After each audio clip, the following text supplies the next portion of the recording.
Hey everyone, I'm going to speak quietly because Rachel's on a call, but I've had a lot of friends coming to me and asking me, what is this new European Super League that's being formed and what does it mean and why is it happening, etc.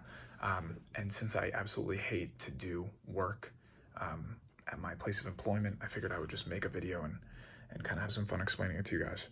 So let's get started.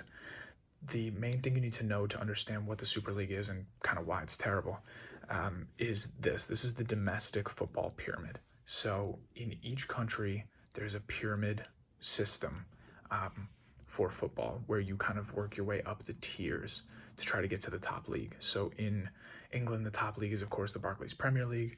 Below that, we have the Championship, and then League 1, 2, 3, etc., all the way down. I don't know exactly how many tiers there are in England. There's, I think, like 10 or 11. And once you get to the bottom, obviously, it's not really relevant.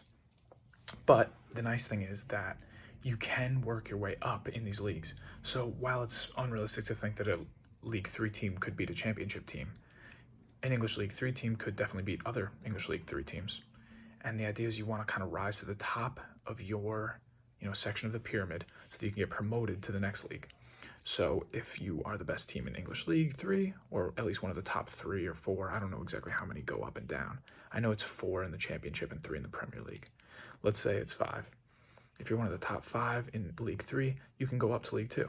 And probably just as important, if you're one of the bottom 5 in League 2, you end up going back down to League 3.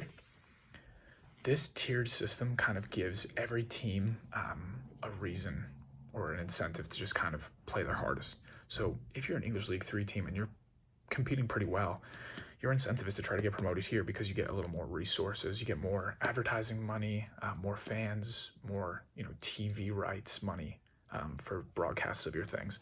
Obviously down here in these leagues, there's not a lot going on, but once you start to work your way up, you definitely get a lot more TV money and advertising money.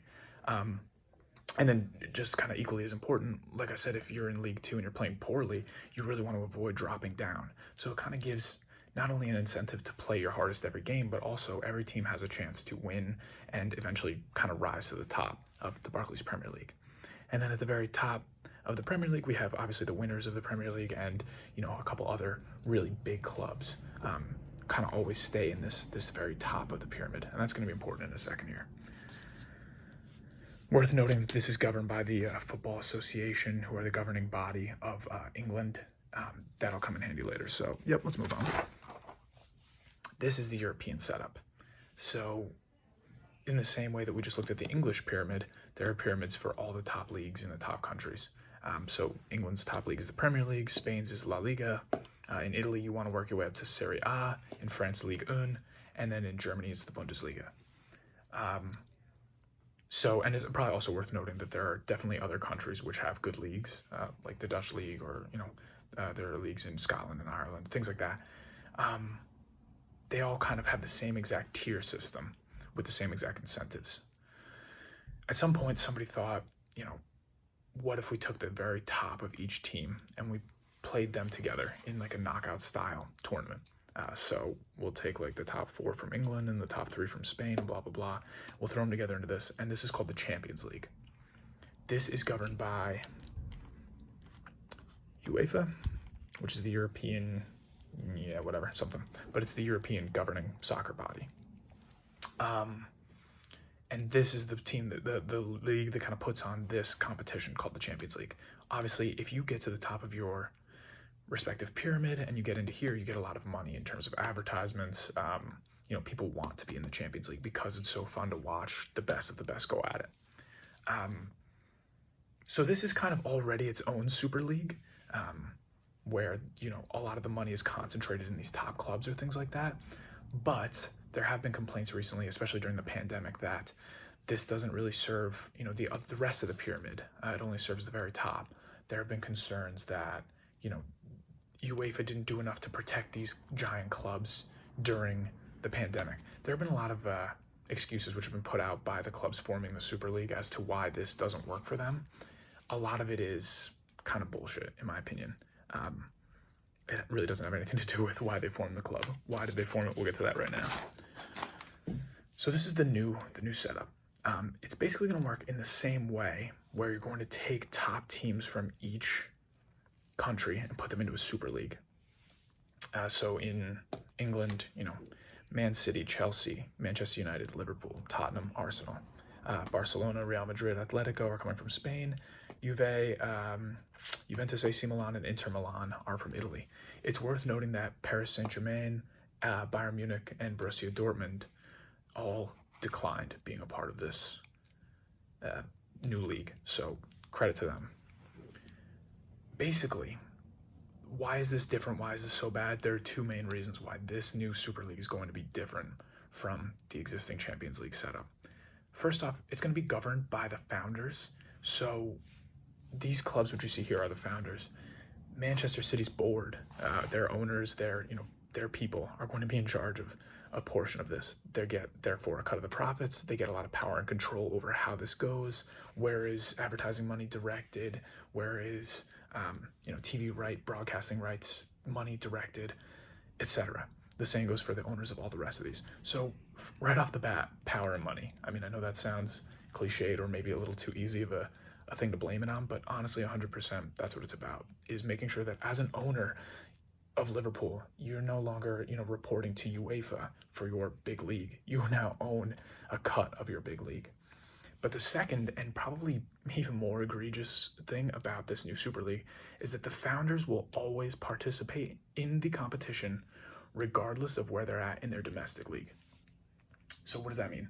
Let's say that Liverpool, for example, this year, I support Liverpool, and I've been watching them. They've been having a pretty horrid season. 3 of their center backs were injured, and they've just been playing terrible. Liverpool are not in a top 4 position right now, meaning they would not qualify for the Champions League. While that sucks for my team, what that does mean is that Leicester City or West Ham United, one of these smaller clubs who actually happen to be performing better than Liverpool this season, they have a chance to make some real money. They have a chance to go into the Champions League. You get huge, like I said, advertising money, TV rights money, etc. That's big for those little clubs. Whereas Liverpool are kind of like a powerhouse who are expected to be in the top 4. They're not right now. It's probably worth noting that you expect these teams to kind of be in and around the top 4 anyway because they are the powerhouses. In Spain, no one ever really is better than these 3 clubs. But there are times where that's not entirely true, especially in Italy where things are a little more balanced. One of these 3 teams is usually in the top, but there's Napoli, there's Lazio. There are teams there that, Roma. These teams can challenge, and sometimes they're in the Champions League. Roma went all the way to, I think, the semifinals pretty recently and beat Barcelona a couple of years ago. So what you're basically doing now is you're saying, regardless of where I'm at in the league, even if Liverpool have a bad season and they finish 7th, I'm still going to be a part of this new Super League. Liverpool are still going to get a free berth no matter what, automatically. Which, again, takes away from those smaller clubs like Leicester, like West Ham, who are outperforming us this season. And that's good for a Liverpool fan, I guess. I mean, in theory, I'll get my team in the greatest league always, but it's not merit-based, it's not earned, and it kind of destroys this. And that's kind of the final point. So the final point is, if you have a tier system where people are trying to work their way up and resources get better as you go toward the top, and then you all of a sudden say, let's just randomly take a club here, a club here, a club here. Granted, are they really in the Championship? No, they're in the Premier League. But it doesn't matter where they finish. They're guaranteed a berth in this new Super League anyway. And as a result, all this big, big, big money, which is much bigger than the domestic money, it's going to stay concentrated in the same 6 clubs every single season.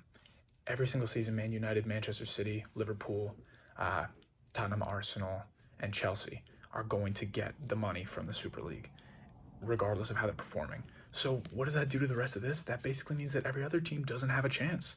You're giving all the money to Liverpool, all the money to Chelsea. How can you expect these smaller teams like West Ham and Leicester to realistically have a chance to compete in this tier system? So you're basically singling out 6 clubs as earmarked for champions every year, and the rest of the hundreds of teams that fall into these categories who aren't guaranteed a spot in here, I mean, they're screwed. And that is exactly why, every player who's ever played the game has kind of come out against this. they've come out against their former clubs. There are Liverpool players who are, renouncing the club and renouncing this decision. Fans are against it. Governing bodies like the FA, who govern England, UEFA, who govern the European competitions, they're basically all against this. Fans are against this. I mean, there's so much opposition to this. It's crazy to think that these clubs even tried this. So, A, I hope that this was helpful, but B, I think we all kind of agree and hope that this never comes to fruition and that this whole explainer video is just a waste of time, because if it goes through, it's going to be pretty detrimental. And yeah, that's it. Thanks for watching.